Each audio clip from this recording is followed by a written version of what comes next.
প্রিয় ভাই, তোমাদের দ্বারাও যেন কিয়ামতের কোনো মন্দ আলামত প্রকাশ না পায়।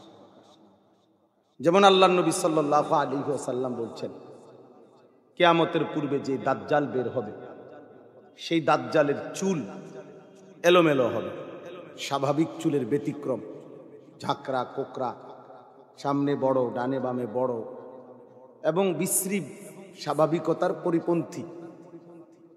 আল্লাহর নবী সাল্লাল্লাহু আলাইহি ওয়াসাল্লাম বলছেন, এটা দাজ্জালের চুল। ইন্নাহু শাবুন কাতাতুন, দাজ্জাল হবে যুবক এবং কাতাত। এই কাতাত শব্দের অর্থ হলো চুল এলোমেলো। যুগ যুগ ধরে পূর্বপুরুষের আল্লাহর বান্দাদের যে স্বাভাবিক চুল, তার ব্যতিক্রম। এটা দাজ্জালের চুল। আল্লাহ তাআলা বলছেন, নবী সাল্লাল্লাহু আলাইহি ওয়াসাল্লাম বলছেন। তাইলে সেইটা যদি তোমাদের মাথায় যাদের আছে, তোমরা ইনসাফের সাথে, যারা সেলুন থেকে, মোবাইল থেকে, কিংবা কোনো সিনেমার নায়ক, ফুটবল ক্রিকেটের কোনো কাফের খেলোয়াড়, তার থেকে তোমরা যে চুলের ডিজাইন নিছো, এরকম ঝাঁকড়া চুল, বড় চুল, চারদিকে কাটা, মাঝখানে পাখির বাসার মতো ইত্যাদি বিভিন্ন রকম, প্রিয় ভাই আমার, মনে রাখো, এটা দাজ্জালের চুল, কাফেরের চুল, মুশরিকের চুল। তাইলে কিয়ামতের এই মন্দ চিহ্নটা আল্লাহ তোমারে দিয়া দেখাইল, তুমি বদনসিব, তুমি মনে করো তুমি মন্দ কপাল, খোদার লানতের জন্য আল্লাহ তোমারে বাছাই করো, দাজ্জালের চিহ্ন দেখাইবার জন্য তোমারে মনোনীত করো। তো এটা কেমন অভিশপ্ত, কেমন অভিশপ্ত। এই জন্য ছেলেরা তোমাদেরকে বললাম, এমন কোনো চিহ্ন যেন যারা আছেন মা বাপের কষ্ট দেন, স্ত্রীকে নিয়েই পড়ে আছেন, তাদেরও এটা ভাবা উচিত যে হায়, আমি তো কিয়ামতের আলামত, লোকে তো আমারে দেখে বলবে এই যে কিয়ামতের আলামত, যে তে তার বোর গোলামি করে, মার নাফরমানি করে। এটা দেখলেই মানুষ কবে কিয়ামতের আলামত। তাহলে মানে আমারে দিয়ে আল্লাহ কি দেখাইলো? কিয়ামতের আলামত দেখাইল। এটা অভিশাপ, এটা অনেক বড় বদনসিব, এটা মন্দ কপাল, এটা দুর্ভাগ্য। এই জন্য প্রত্যেকেই এটা চেষ্টা করা উচিত যে আমার দ্বারা যেন আল্লাহ তাআলা কিয়ামতের কোনো মন্দ চিহ্ন আমার দ্বারা যেন না দেখা, আমার দ্বারা যেন আমি যেন সেই দুর্ভাগ্য না ভাগা না হই, আমি যেন সেই পোড়া কপাল না হই যে যাকে দিয়ে আল্লাহ তাআলা কিয়ামতের চিহ্ন দেখায়। এটা আল্লাহর কাছে দিল থেকে দোয়া করা উচিত। আল্লাহ তাআলা আমাদেরকে তৌফিক দান করেন। নওজোয়ান যাদের হাতে মোবাইল, এই হাতের মোবাইলগুলো নামায় ফেলো। এই যে হাতে হাতে ধরে রাখছো যেসব মোবাইল, দয়া করে একজনও, একটা ছেলেও, আমি বললাম হাতের মোবাইল এগুলো নামাও। যে স্ট্যান্ড ছাড়া যেগুলো, এগুলো একটা মোবাইলও আর ধরে রাখো না। আমি নিষেধ করলাম, যদি এরপরে শুনতে মন না চায় তুমি উঠে চলে যাও। তোমার মতো ফালতু লোক এখানে বসার দরকার নেই। পরিষ্কার বলল, যার পছন্দ হইল না কথাটা সে চলে গেলে ভালো। মোবাইল হাতে ধরে রাখলে দিল জমে না, মানে দিলের মধ্যে কথা ঢোকে না, মনোযোগ আসে না, ব্যস্ত থাকে। এই যে চাচারা অস্বস্তি বোধ করতেছিল এটা নিয়ে খটর খটর করার কারণে, যে ওনাদের শুনতে কষ্ট হচ্ছে, বসতে কষ্ট হচ্ছে, দেখতে কষ্ট হচ্ছে। এই জন্য বললাম হাতে ধরাটা আরো ক্ষতিকর। এটার দ্বারা ওই যে ধরে রাখে তার বারবার মনে পড়ে, একটু পর পর তার মনে হয় এটার মধ্যে উঠতেছে কিনা, হে এটা ঠিকঠাক করতে করতেই সময়টা শেষ। আল্লাহওয়ালা বা ওলামায়ে কেরাম তার জন্য কি বলছে তার কিছুই মনে নেই। তাহলে ভাইয়া মোবাইলের মধ্যে জমলো 1 লক্ষ ওয়াজ, যদি মোবাইলের মধ্যে কারো জমা হয় তো এতে করে কবরের আযাব মাফ তো? কথা বলেন না? বাংলাদেশের 100 বক্তার সাথে একটা একটা করে ছবি থাকলে তাহলে কবরে তো আর কোনো আযাব নাই। কবরে তার ফিরতো না, তো দুজনরে ফিরতে আরে কম জানা, দুজন কেটা বুঝছেন, বক্তা শ্রোতা দুজনরে ফিরতে আরে, বাইন দিয়ে ফিরতে আরে একসাথে। এই জন্য বললাম, দয়া করে আমরা প্রত্যেকে এখনকার শুধু আমার বয়ানের জন্য না ভাইয়া, আজকে সৌভাগ্য যে আমার শায়েখ আরিফ বিল্লাহ হাকিমুন নফস আল্লামা মুফতি মুশতাকুন নবী কাসিমি হযরত ইনশাআল্লাহ বয়ান করবেন, তো আরো উলামায়ে কেরাম বয়ান করবেন। এই মাহফিল আগামীকালকেও হবে ইনশাআল্লাহ, অনেক বড় বড় বুজুর্গ উলামায়ে কেরাম আগামীকালকেও বয়ান করবেন, আজকেও করেছেন। তাহলে এটা গনিমত, এটাকে গনিমত মনে করা, নিজের জন্য, নিজের জিন্দেগির জন্য, নিজের আখিরাতের জন্য, নিজের ভালোর জন্য, নিজের কল্যাণের জন্য কিছু কথা ভাইয়া বাপ নিজের জন্য গ্রহণ করেন।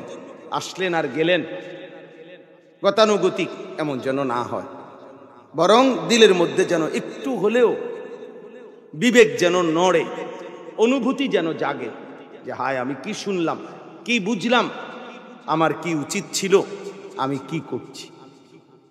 এটা ইনসাফ, এটা উচিত, একজন মুসলমানের ভাবা উচিত। ইদা সাররাতকা হাসানাতুকা ওয়া সাআতকা সাইয়্যাতুকা ফাআনতা মুমিন। আল্লাহর নবী সাল্লাল্লাহু আলাইহি সাল্লাম বলেন, যখন নেক কাজ করলে তোমার খুশি লাগে আর গুনাহের কাজ করলে কষ্ট লাগে, তখন তুমি মনে রেখো তুমি মুমিন। তখনও ঈমান আছে, কিন্তু যেদিন এর চাইতে নিচে নেমে যাবা তো মনে করবা ঈমান হারায় গেছে। অর্থাৎ দিনের পর দিন, মাসের পর মাস, বছরের পর বছর আল্লাহর নাফরমানি করতেছ, কিন্তু একটুও বিবেকের মধ্যে একটু অনুশোচনা, আফসুস, লজ্জা, শরম কিচ্ছু নাই, বরং এই আল্লাহর নাফরমানির উপরে হাসে, খায়, ঘুমায়, ফুর্তি করে, রং তামাশা করে, এই ব্যক্তির উপরে আল্লাহর লানত, মূলত খোদার লানত পড়ছে তার উপরে। এই জন্য বছরের পর বছরও আল্লাহর নাফরমানি করে কলিজাটার মধ্যে একটু নড়েও না। তোমরা যারা ছেলেরা মনে করো 365 দিনের এক বছরে কোনো দিন ফজরের নামাজ পড়লা না, খোদার একটা বছর কোনো দিন ফজরের নামাজ পড়লা না, প্রিয় সন্তান ভাই আমার, বলো তুমি আল্লাহকে ভুলছো কতদিন? তাহলে একটি বছর কোনোদিন ফজরের নামাজ পড়লা না, কারণটা কি? এমন হলো কেন? মূল কারণ হলো তোমার উপরে আল্লাহর লানত পড়ছে। এই কারণে খোদার লানত পড়ছে তোর উপরে, এই জন্য আল্লাহ তোকে সেজদা ভুলায় দিছে, এই জন্য আল্লাহ তোকে আখিরাত ভুলায় দিছে, এই জন্য আল্লাহ তোকে আখিরাত ভুলায় দিছে। 30 বছর ধরে মিথ্যা বলে, 30 বছর ধরে সুদ খায়, প্রতিদিন ওজনে কম দেয়, প্রতিদিন নাচ গান, নাটক, সিনেমা, নর্তকী, ছবি, উলঙ্গ দৃশ্য, জিনা, ব্যভিচারের দৃশ্য প্রতিদিন দেখতেছে, প্রতিদিন আল্লাহর নাফরমানি, বছরের পর বছর বিড়ি সিগারেট খাইতেছে, কথায় কথায় গালিগালাজ করতেছে, প্রতিদিন হারাম উপার্জন করতেছে। একজন মুসলমান এভাবে ধারাবাহিক 30 বছর মিথ্যা বলে কেমনে? 20 বছর মিথ্যা বলে কেমনে মিয়া? 30 বছর সুদ খায় কেমনে? একজন মহিলা 20 বছর কেমনে বেপর্দা থাকে? একটা মুসলমানের ঘরে প্রত্যেক দিন কেমনে নাচ গান, নাটক, সিনেমা, টেলিভিশন চলে? কিভাবে? এইভাবে আল্লাহকে ভুলে গেল কেমনে? আখিরাত ভুলে গেল কেমনে? মূলত আল্লাহর লানত পড়ছে, এই কারণে ভুলে গেছে। খোদার লানত পড়ছে তোমার উপরে, তোমার ফ্যামিলির উপরে আল্লাহর লানত পড়ছে। এই জন্য তোমার ফ্যামিলি ওয়ালারা বাদ চিনছে, সেজদা চিনে নাই। এই জন্য তোমার ঘরওয়ালারা বিল্ডিং চিনছে, কিন্তু মালিক চিনে নাই। মালিক চিনে না, বিল্ডিং চিনছে, বিল্ডিং বুঝছে। ওয়ালা তাকুনু কাল্লাযীনা নাসুল্লাহ ফাআনসাহুম আনফুসাহুম। আল্লাহ বলে, বান্দা আমি আল্লাহকে এতটা ভুলে যেও না। বেশি লম্বা যদি ভুলে যাও, একদিন আমি আল্লাহ তোমাকেই ভুলায় দেব।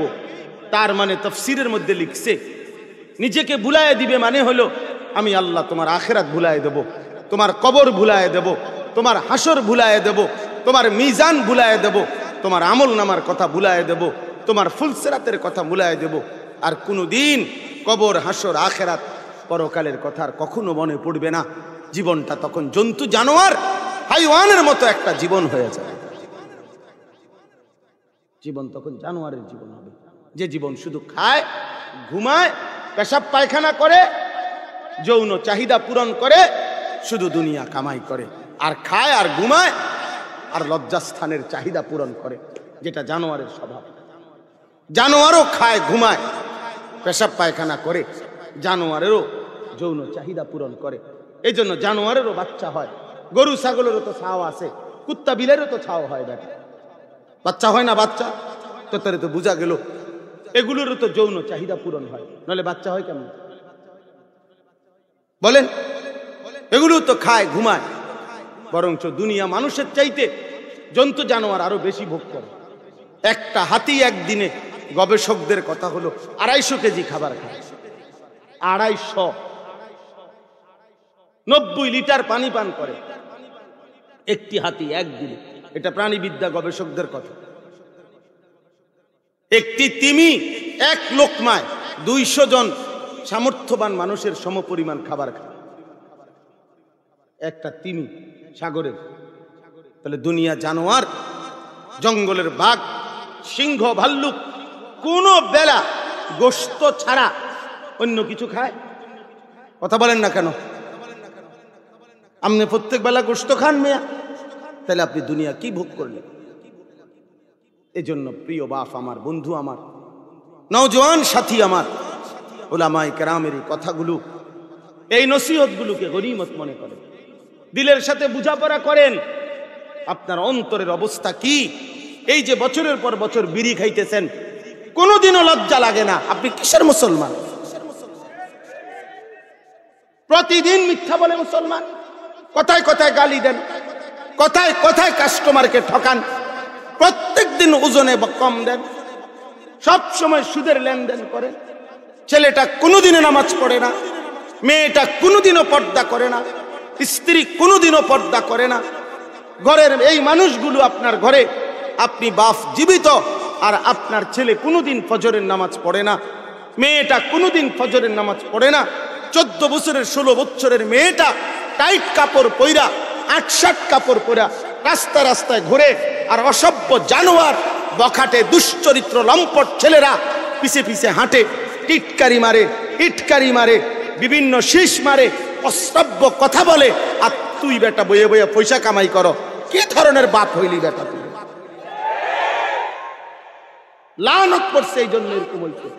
বিবেকের উপরে লানত পড়ছে, চোখের উপরে লানত পড়ছে, মাথার উপরে লানত পড়ছে, জেহানের উপরে, বুদ্ধি বিবেকের উপরে আল্লাহর লানত পড়ছে। এই কারণে, নাহলে বিবেক থাকলে বুঝতো আমার মেয়ে কেন বেপর্দা, আমি মানুষ, মুসলমান, আমার স্ত্রী বেপর্দা হবে কেন, আমার ছেলে নামাজ পড়বে না কেন, আমার ঘর নাফরমানের ঘর হবে কেন, আমার ছেলে মেয়ে নাতি নাতনি মুসলমান হয়ে আল্লাহর কোরআন পড়তে পারবে না কেন, কোরআন পড়বে না কেন?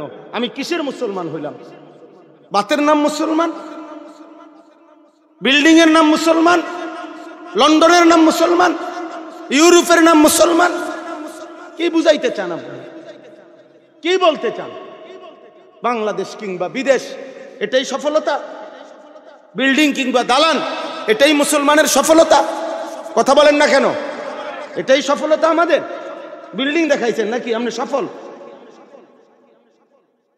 বিল্ডিং দেখাইয়া সফল হয়? তো কি দেখান?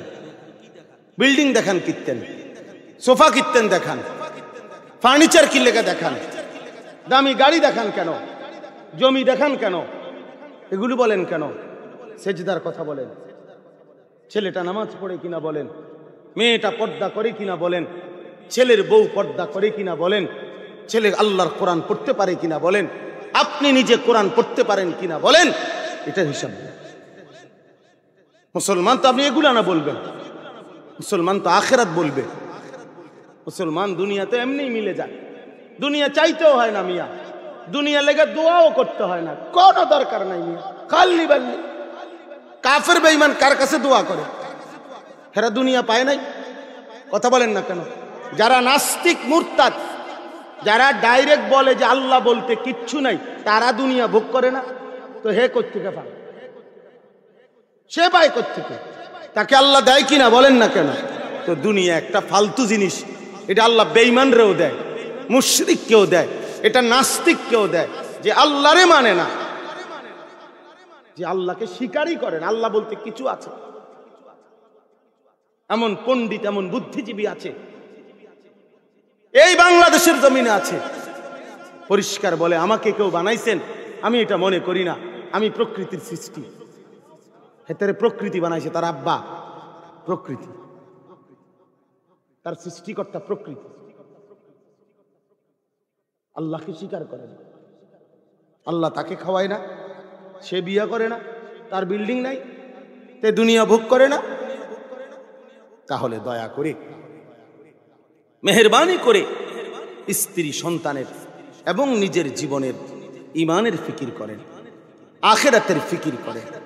প্রিয় নওজোয়ান, প্রিয় ছেলেরা, বাবারা, আমার বন্ধুরা, আমার সাথীরা, নিজের ভালো দেখো, আখিরাত দেখো। তুমি মুসলমান, তুমি লাওয়ারিস না, তুমি ফালতু না বাবা, তুমি ফালতু না।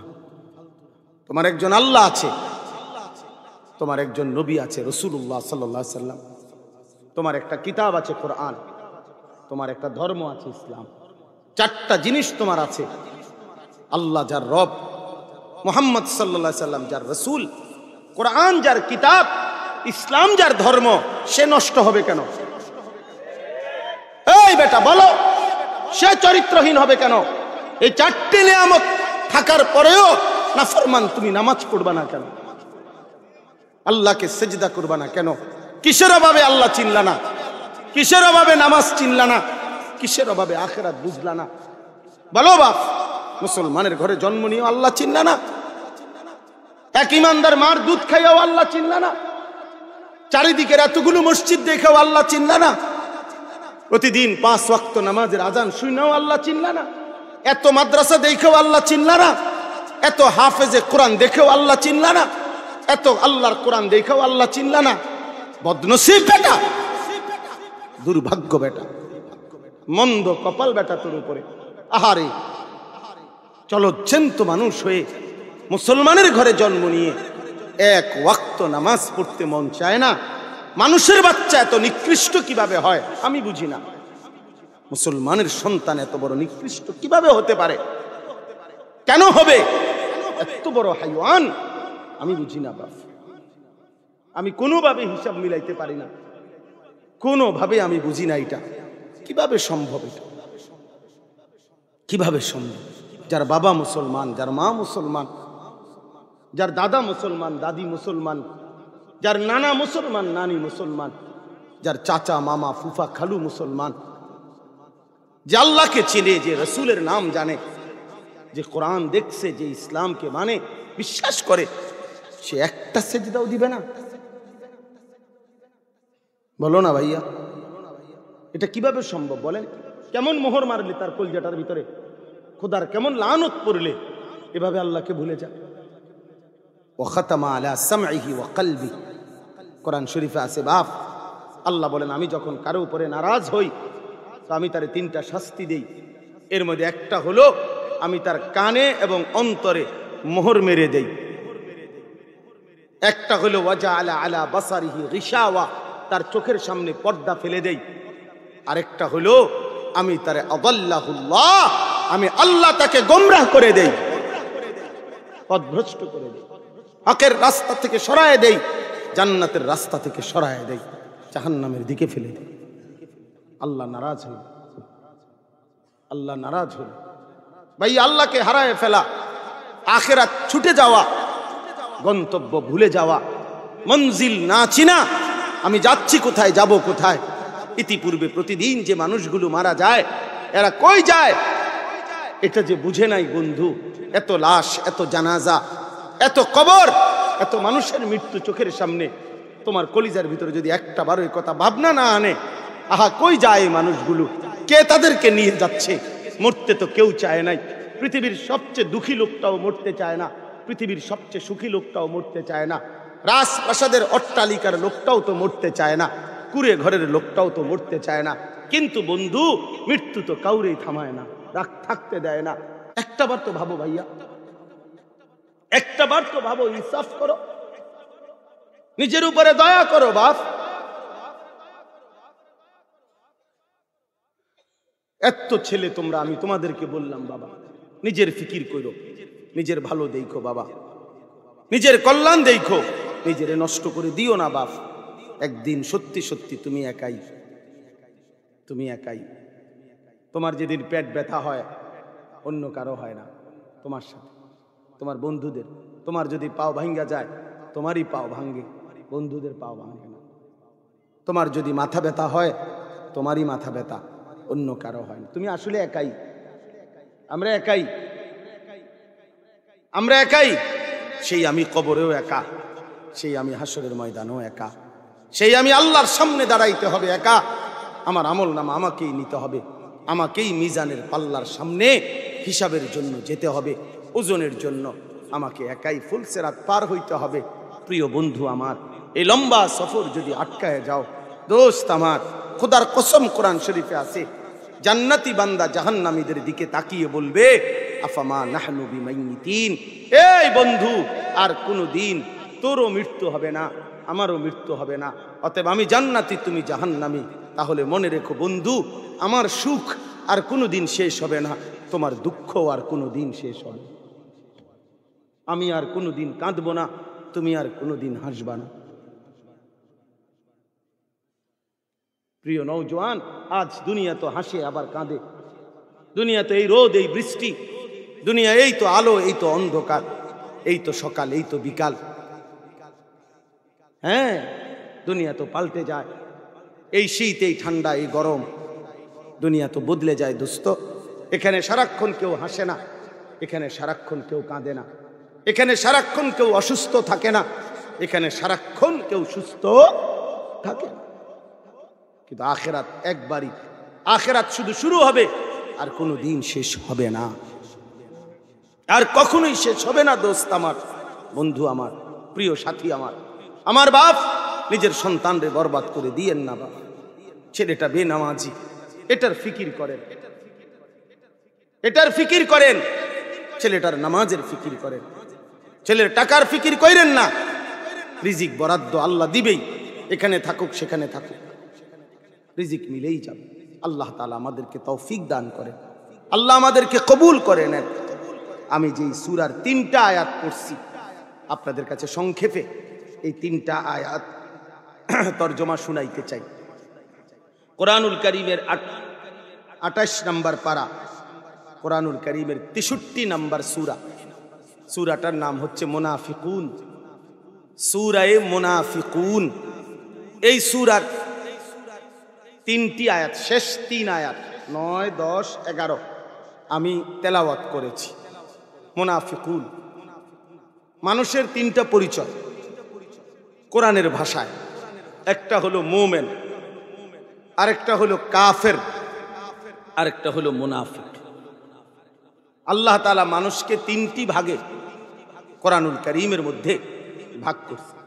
মানুষের 3টা ভাগ, একটা হচ্ছে মুমিন, একটা হচ্ছে কাফের, একটা হচ্ছে মুনাফিক। এই সূরার নাম হলো মুনাফিকুন। এই 3 প্রকারের নামেই কোরআনে 3টা সূরা আছে। সূরায়ে মুমিনুন কোরআনে আছে, সূরায়ে কাফিরুন, কাফের বহুবচন, এটাও আছে। আবার সূরায়ে মুনাফিকুন, মুনাফিকদের নামেও এই সূরাটা। এর মধ্যে সহজ কথা হলো কালেমা লা ইলাহা ইল্লাল্লাহ মুহাম্মাদুর রাসূলুল্লাহ।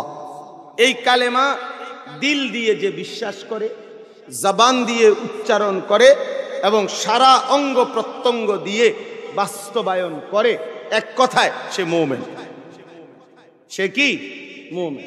যে কালেমাকে, আল্লাহর প্রতি ঈমানকে, কালেমাকে দিল দিয়েও মানে, জবান দিয়েও মানে, সারা অঙ্গে ঈমানের দাবিতে আমার আল্লাহ আমার কাছে যা চায় তাও পালন করে, সে মুমিন।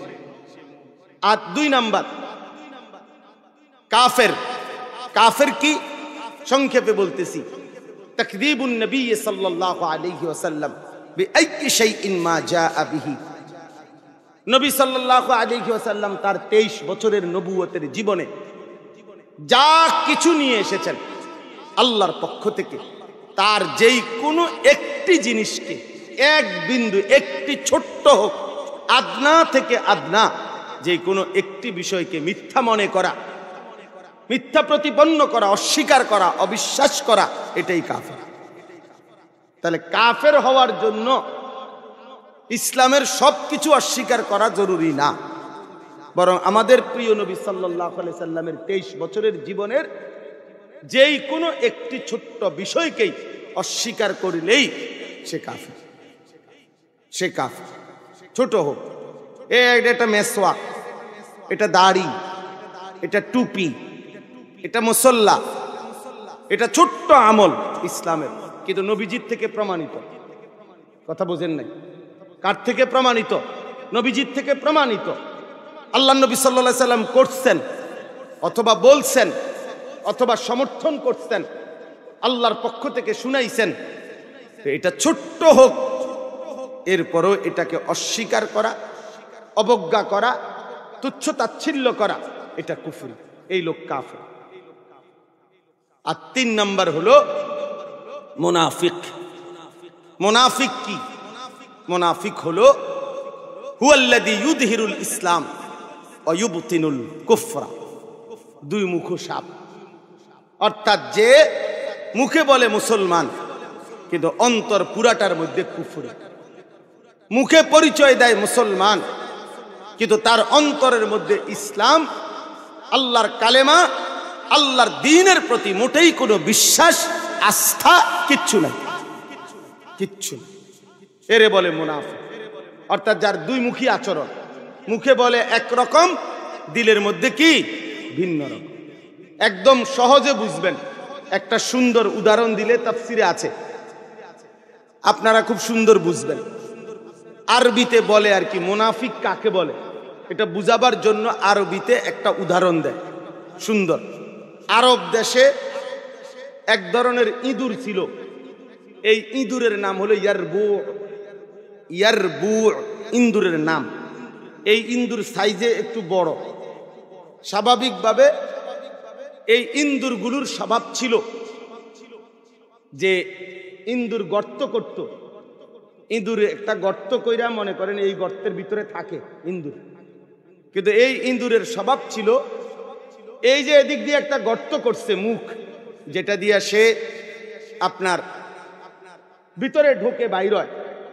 এদিক দিয়ে সে মাটি আপনার খোরল করতে করতে করতে মাটিরে ওই মনে করেন আধা মাইল দূরে, আধা কিলো দূরে এ পুরা মাটি নিচে দিয়া সরাইয়া সরাইয়া সরাইয়া সরাইয়া ওইখান দিয়া আরেকটা মুখ বানাইছে।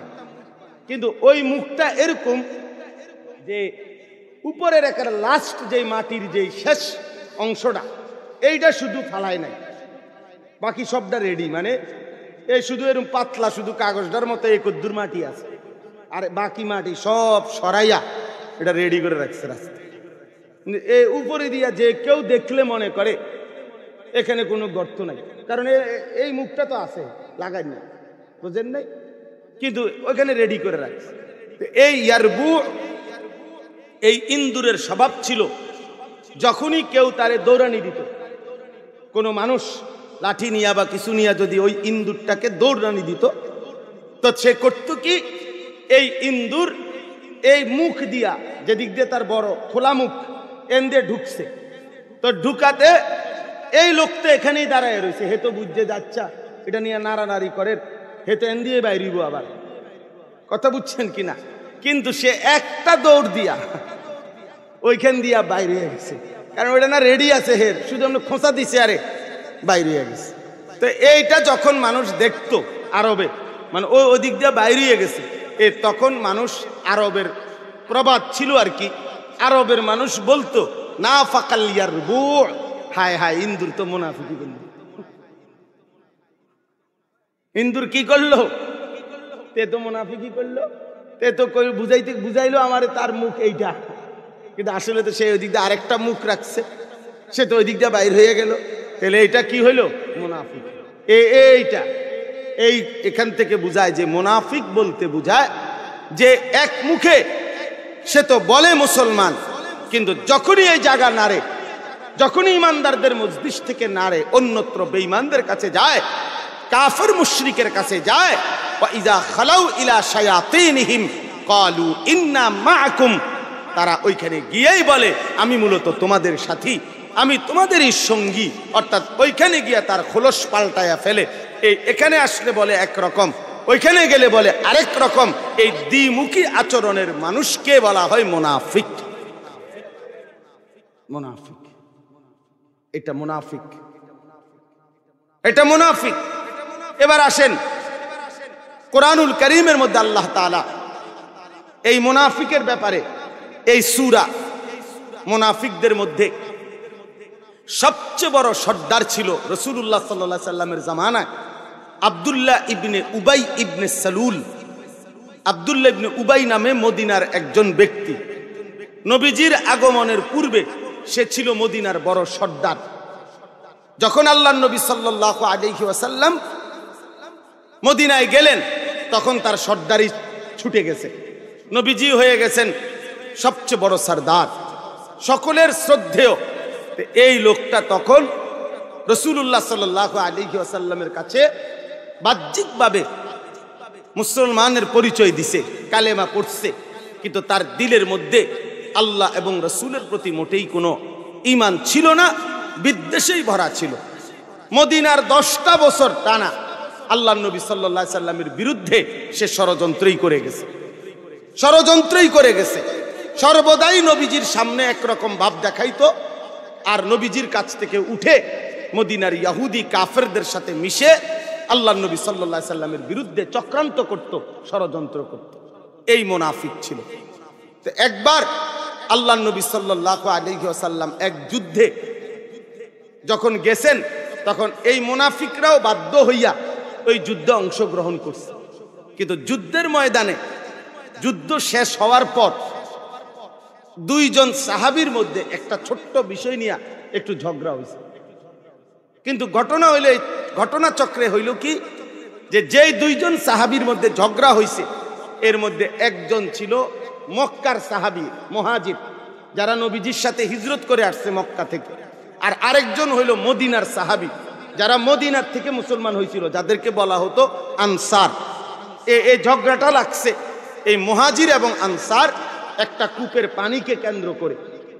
তখন এই ঝগড়া লাগতে গিয়ে আনসারি সাহাবী আর এই মুহাজির তর্ক করতে গিয়ে মুহাজির সাহাবী আনসারি সাহাবীকে আঘাত করতে গিয়ে দুজনের ঝগড়ায় যিনি আনসার মদিনার উনি একটু বেশি ব্যথা পাইছে, আঘাত পাইছে। আল্লাহর নবী সাল্লাল্লাহু আলাইহি সাল্লাম আয়েশা তৎক্ষণাৎ মীমাংসা করে দিছে, ওনাদের মধ্যে সমঝোতা করে দিছে, মিলাইয়া দিছে ওনাদেরকে। কিন্তু ঘটনা হয়েছে কি, ঘটনা হয়েছে এই যে নবীজি তো সমাধান করে দিছে, কিন্তু ওই যে মুনাফিক আব্দুল্লাহ ইবনে উবাই, এই বেঈমান মুনাফিকে ওই আনসারীদেরকে একত্র করে, যারা মদিনার সাহাবী, তাদেরকে বলছে যে এই দেখলানি মক্কা থেকে যারা আসলো তারা এখনই তোমার ঘরে আঘাত করলো, আরো বেশি দিন যদি তাদেরকে মদিনায় থাকতে দাও, ধীরে ধীরে তোমার এক সময় তোমাদের জন্মভূমি থেকে বিতাড়িত করে তারায়া দিবে। অতএব এখনই তোমাদের উচিত যে এই মক্কার লোকগুলোকে আর মদিনায় ঢুকতে না দেওয়া। নাউজুবিল্লাহ। এই কথা সে তাদেরকে বুঝাইছে, বুঝাইতে চেষ্টা করছে। আল্লাহর নবী সাল্লাল্লাহু আলাইহি সাল্লামের খাঁটি সাহাবীরা এক বিন্দুও তার কথা শুনে নাই। তখন এই অবস্থার প্রেক্ষাপটে আল্লাহ তাআলা সূরা মুনাফিকুন, এই যে 28 নম্বর পারার এই 63 নম্বর এই সূরাটি নাজিল করে আল্লাহ তাআলা ওই মুনাফিক আব্দুল্লাহ ইবনে উবাইয়ের সম্পূর্ণ মুখোশ আল্লাহ তাআলা উন্মোচন করে দিয়েছেন। এবং তার আচরণটা আল্লাহর নবীর কাছে আল্লাহ স্পষ্ট বলেছেন যে ইদা জাআকাল মুনাফিকুনা ক্বালু নাশহাদু ইন্নাকা লারাসূলুল্লাহ। হে নবী, যখন মুনাফিকরা আপনার কাছে আসে তখন বলে যে নিশ্চয়ই আপনি আল্লাহর রাসূল। ওয়াল্লাহু ইয়ালামু ইন্নাকা লারাসূলু, আল্লাহ জানে আপনি আল্লাহর রাসূল। তবে ওয়াল্লাহু ইয়াশহাদু ইন্নাল মুনাফিকিনা লাকাদিবুন, তবে এটা নিশ্চিত শুনে নেন যে আল্লাহ সাক্ষ্য দিতেছে এই মুনাফিকরা মূলত আপনাকে রাসূল মানে না, বরং এরা মিথ্যাবাদী, বরং এরা মিথ্যাবাদী। আমার বন্ধু, আমার ভাই, আমার বাপ, এই কথা আপনাদেরকে স্পষ্ট মনে রাখতে হবে। কর্মে, আচরণে যার ইসলামের খেলাফ আচরণ প্রতিনিয়ত প্রকাশ করে, বিশ্বাস করেন ওই মানুষটা মুমিন থাকে, ওই মানুষটা মুনাফিকের অন্তর্ভুক্ত হয়।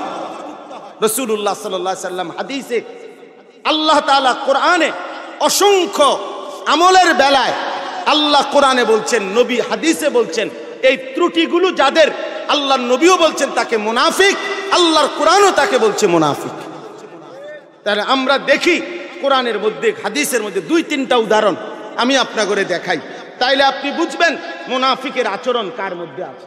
আমি থাকলে আমি দোষী, আপনি থাকলে আপনি দোষী। আল্লাহ তাআলা কোরআনুল কারীমের মধ্যে বলছে, দেখেন মুনাফিকের 3টা চিহ্ন আল্লাহ তাআলা কোরআনুল কারীমের মধ্যে বলছে।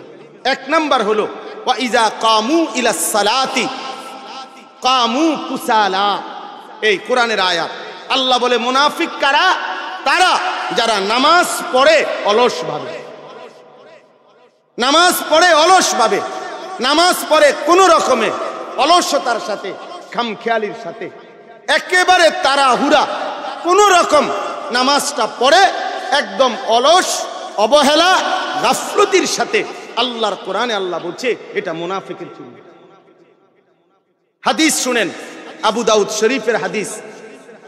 আল্লাহর নবী সাল্লাল্লাহু আলাইহি সাল্লাম বলেন, তিলকা সালাতুল মুনাফিক, তিলকা সালাতুল মুনাফিক, তিলকা সালাতুল মুনাফিক। ওই নামাজ মুনাফিকের নামাজ, ওই নামাজ মুনাফিকের নামাজ, ওই নামাজ মুনাফিকের নামাজ। 3 বার বলছে নবী, মানে নামাজিরে বলতেছে ওই নামাজ মুনাফিকের নামাজ। কামা ফানাক্কারা আরবাআন লা ইয়াযকুরুনাল্লাহা ইল্লা কালিলা। যে ব্যক্তি দাঁড়িয়ে 4 রাকাত নামাজ এমন ভাবে পড়লো যেন 4টা ঠোকর মারলো, ঠিক মতো জিকির, তাসবিহ, দোয়া, কালাম, সূরা, কেরাত আদায় করলো না, রাসূলুল্লাহ বলেন ওটা মুনাফিকের নামাজ।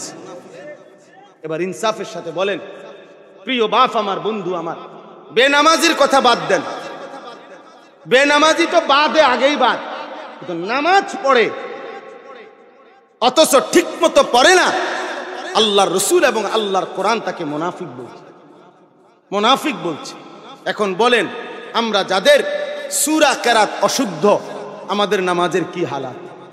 আমরা যারা 4 রাকাত সুন্নত নামাজ পড়তে গিয়া 1 মিনিটে 1.5 মিনিটেই দামাদাম তাড়াহুড়ো করে নামাজ পড়ে ফেলি, আমাদের নামাজের কি হালাত? আমরা যারা রুকুত থেকে সোজা হইয়া দাঁড়ায় না, রুকুত থেকে একটু মাথা উঠাইয়াই আরেকটা সেজদা দিয়ে ফেলি, আমাদের নামাজের কি হালাত? আমরা যারা সেজদা দিয়া মাথা একটু উঠাইয়া আরেকটা সেজদা দিয়ে ফেলি, আমাদের নামাজের কি হালাত?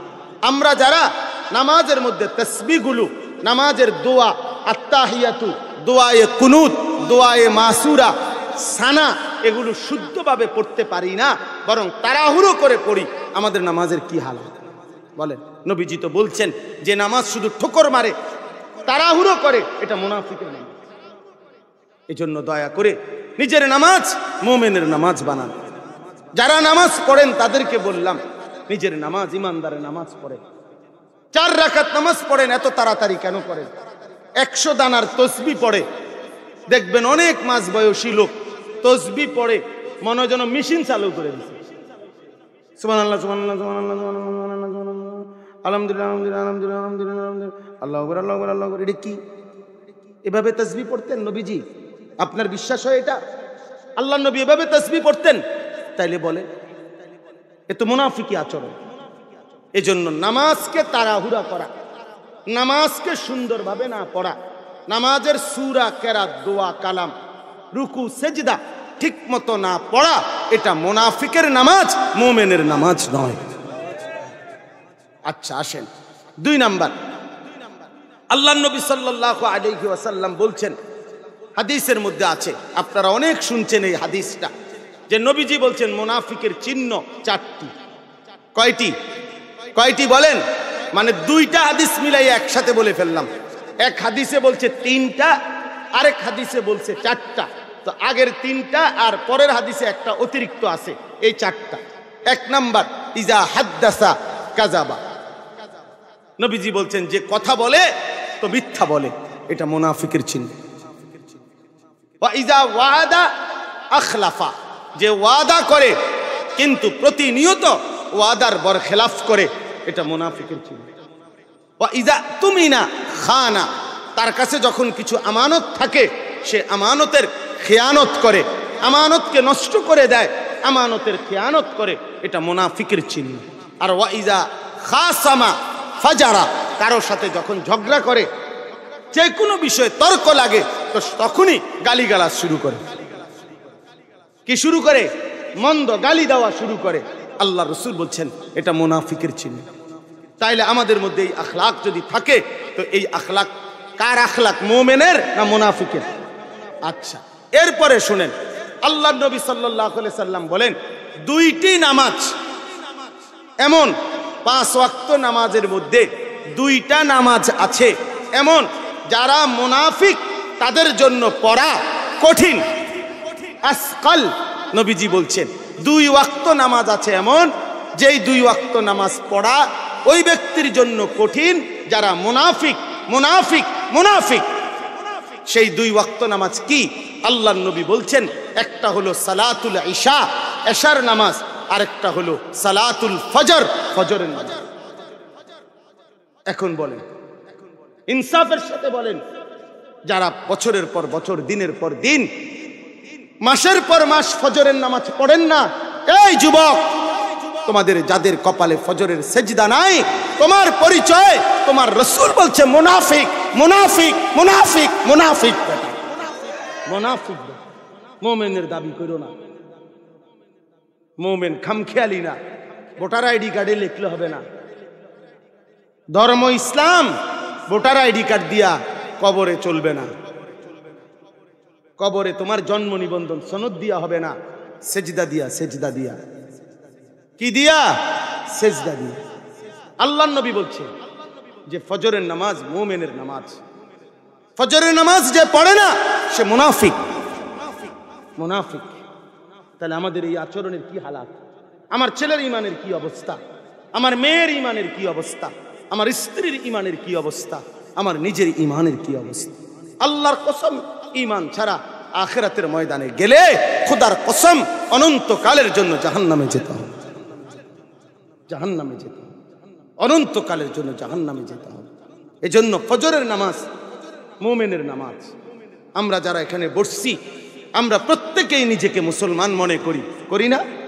কথা বলেন না, করেন কিনা? নিজেকে মুমিন মনে করেন কিনা? যদি নিজেকে মুমিন মনে করেন, তাহলে এটা মনে রাখতে হবে, ফজরের নামাজের প্রতি যত্নবান হওয়া। ফজরের নামাজের প্রতি যত্নবান হওয়া, এটা ইনসাফের কথা। ফজরের নামাজ যে পড়ে না, নবীজি বলছে সে খবিস। বিশ্বাস করেন, ফজরের নামাজ যে পড়ে না, নবীজি বলছে তার 2 কানে শয়তান পেশাব করে দেয়। নবীজি বলছে ফজরের নামাজ না পড়ে যে ঘুম থেকে উঠে বাইরে বের হয়, সে শয়তানের পতাকা নিয়ে বের হয়। শয়তানের পতাকা নিয়ে বের হয়। এই শয়তানের অনুসারী, শয়তানের দোসর, নাউযুবিল্লাহ। অতএব এরকম অসংখ্য হাদিসের মধ্যে আল্লাহর নবী সাল্লাল্লাহু আলাইহি ওয়াসাল্লাম মুনাফিকের চিহ্ন বলেছেন। কোরআনুল কারীমে এবার শাস্তিটা শুনেন। কোরআনুল কারীমের মধ্যে আল্লাহ তাআলা পরিষ্কার বলছে, ইন্নাল মুনাফিকিনা ফিদ দারকিল আসফালি মিনান নার। মুনাফিক জাহান্নামের সবচেয়ে নিচে অবস্থান করবে, সবচেয়ে নিচে থাকবে মুনাফিক, সবচেয়ে নিচে। কেন?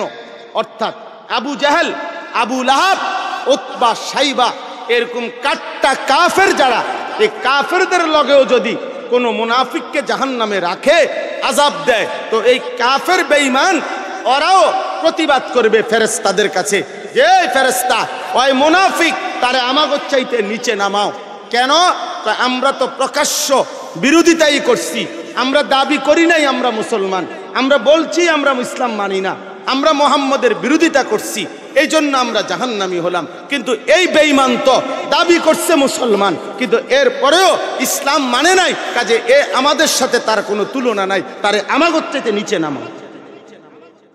ওই বেঈমান, ওই মুনাফিক, ওই দাবিদার ছিল মুসলমান, কিন্তু আমল করে নাই। অতএব বাপ আমার, এই সূরার শেষ কথা আল্লাহ তাআলা আমাদেরকে আচরণের মধ্যে এই যে মুনাফিকি, এটা ছাড়তে গিয়ে একটা বড় কারণ বলছেন।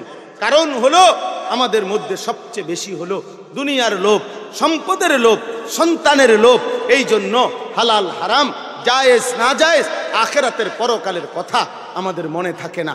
বরং আমরা মনে করছি নগদ দুনিয়া, নগদ ছেলে মেয়ে, নগদ খুশি, নগদ আনন্দ, নগদ বাড়ি, নগদ ফুর্তি, এটাই সব না রে বন্ধু আমার, বাপ আমার, এটাই সব না। এই শেষ। এবার তর্জমাটা শোনেন, তাইলেই শেষ। একটা টানে তর্জমা বুঝবেন। আল্লাহ তাআলা বলেন, ইয়া আইয়ুহাল্লাযীনা আমানু, হে ঈমানদারগণ। তাইলে হে ঈমানদারগণ বলে যাকে ডাক দিছে তারা এরকম কোনো কেউ আসেনি এনে? কথা বলে না কেন? হে ঈমানদারগণ বলে আল্লাহ যাদেরকে ডাকছে তারা আমরা এখানে আছিনি? আমাদেরকে ডাকছে। কথা বলেন না, আমাদেরকে ডাকছে কিনা? আল্লাহ বলেন, লা তুলহিকুম আমওয়ালুকুম ওয়ালা আওলাদুকুম আন যিকরিল্লাহ। এই মুনাফিক সূরার মধ্যে বলছে, হে ঈমানদার, তোমাদের সম্পদ এবং তোমাদের সন্তানাদি তোমাদেরকে আল্লাহর স্মরণ, আল্লাহর জিকির, আল্লাহর বন্দিগি যেন ভুলাইয়া না দেয়। আল্লাহ বলছে, মুমিন এত বড় ভুল করো না। ছেলের মোহে, মেয়ের মোহে পড়ে, সম্পদের লোভে পড়ে আল্লাহর স্মরণ ভুলে যেও না, সেজদা ভুলে যেও না, নামাজ ভুলে যেও না, হালাল ভুলে যেও না, আখিরাত ভুলে যেও না। ওমান ইয়াফআল যালিকা, যে এটা করবে, ফাউলাইকা হুমুল খাসিরুন, সে নিশ্চিত ক্ষতিগ্রস্ত হবে। আখিরাতে কি হবে? ক্ষতিগ্রস্ত হবে। দুনিয়া সবারই চলে মিয়া, দুনিয়া চলা আশ্চর্য না, আখিরাতে ক্ষতিগ্রস্ত হবে। এরপরে আল্লাহ তাআলা বলেন, ওয়া আনফিকু মিম্মা রাযাকনাকুম মিন ক্বাবলি আন ইয়াতিয়া আহাদাকুমুল মাউত। আল্লাহ বলছে, ঈমানদার, তোমাদের প্রত্যেকের মৃত্যু আসার আগে আগেই আল্লাহর পথে নিজের জান, নিজের মাল, নিজের সম্পদ খরচ করো, ব্যয় করো, আল্লাহর পথে খরচ করো। নিজের ছেলেকে, মেয়েকে, মাল, সম্পদ সবকিছু আল্লাহর জন্য ব্যয় করো, আল্লাহর পথে পরিচালনা করো। কেন? মৃত্যু আসার আগে আগেই করো। কেন আগেই করো? কেন? আল্লাহ বলেন, ফায়াকুলা রাব্বি লাউলা আখারতানি ইলা আজালিন করিব। কেননা নাফরমানি যদি করতে থাকো, আল্লাহর অবাধ্যতা যদি করতে থাকো, আখিরাতের ফিকির করো নাই, নামাজের ফিকির করো নাই, স্ত্রী সন্তানের পরকালের চিন্তা করো নাই, তাহলে মনে রেখো যেদিন মৃত্যু আসবে, মালাকুল মউত আজরাইল সামনে আসবে, সেদিন প্রত্যেক নাফরমান পাপী আল্লাহর কাছে বলবে, আল্লাহ কিছু সময়ের জন্য আমাকে দুনিয়ায় থাকতে দেন। আফসোস করবে, একটু সময় চাইবে, একটু হায়াত চাইবে। কেন? আল্লাহ বলবে কেন? তো নাফরমান বলবে, ফাআসাদদাকা ওয়া আকুম মিনাস সালিহিন। আল্লাহ এবার যদি সুযোগ পাই, আজরাইল যদি চলে যায়, তাহলে আমি সব আপনার রাস্তায় দান করে দেব, আর আমি নিজেও 100 ভাগ নেককার হয়ে যাব। আল্লাহ বলেন, ওয়ালা ইউআখিরাল্লাহু নাফসান ইদা জাআ আজালুহা। না রে নাফরমান, আমি কোন প্রাণ, কোন আত্মাকে তার মৃত্যুর সময় হলে মালাকুল মউতকে হাজির করিলে আমি আর কাউকে সুযোগ দেই না। আরে বেটা, আজরাইলকে দেখাইয়া মৃত্যুর সামনের থেকে যদি ফেরাউনকেও সুযোগ দিতাম, তো ফেরাউনও ফিরে ভালো কাজ করতে চেষ্টা করত। কারণ আজরাইলকে তো দেখছে, আজরাইলকে দেখাইলে আমি আর কাউকে ফেরত দেই না। আল্লাহু খাবীরুম বিমা তা'মালুন।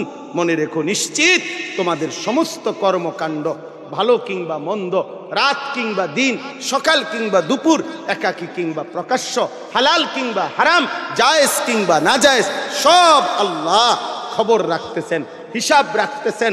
এর পূর্ণ ফয়সালা হাসরের ময়দানে তিনি করবেন। এই জন্য প্রিয় বন্ধু আমার, বাপ আমার, মেহেরবানি করে আল্লাহর ওয়াস্তে নিজের ঈমান, নিজের আমল, নিজের আখিরাতের প্রতি যত্নবান হন। প্রতিটা যুবক নিজের পরকালের ফিকির করেন, প্রতিটা বাপ সন্তানের পরকালের ফিকির করেন। আল্লাহ তাআলা এই মাহফিল, এই ইন্তেজাম, এই সমস্ত মেহনত আল্লাহ তাআলা কবুল করে নেন, আল্লাহ কবুল করে নেন। আল্লাহ এই সঙ্গের আয়োজনের মধ্যে বরকত দান করেন। আমিন। সুবহানাল্লাহি ওয়া বিহামদিহি, সুবহানাকাল্লাহুম্মা।